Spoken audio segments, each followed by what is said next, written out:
So ayun guys, pasiring kami digdi sa Nag-Aso Lake. O yan, kay riba ko si Ate Marisa. Igo tabi digding dalan. May warning sign.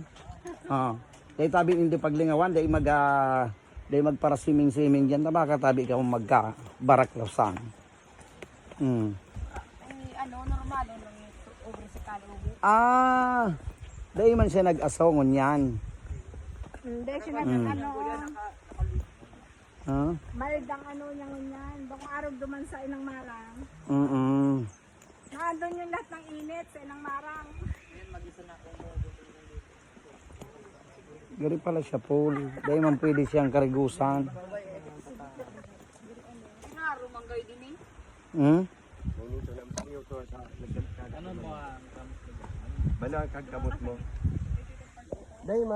So ayun daw, siyempre baluon tata, yaong kitangon yan. Nagkakalakaga man talaga siya Pwede mo siyang hawakan. Hindi ka ito Ay oo. Bako man siyang grabe. Arog ka ini ang tubig sa Camarines Sur sa mainit beach. Tutuduman ka po magkapot.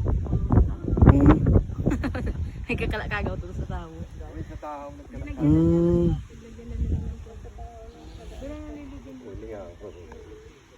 Nag-ipuyo pa sa tao. Arin na nagkakalakaga. Iyan. Ngayon nagbibilo. Oo.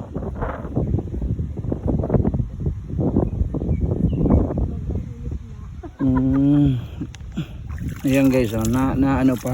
Garo siya sa mainit beach ang tubig niya.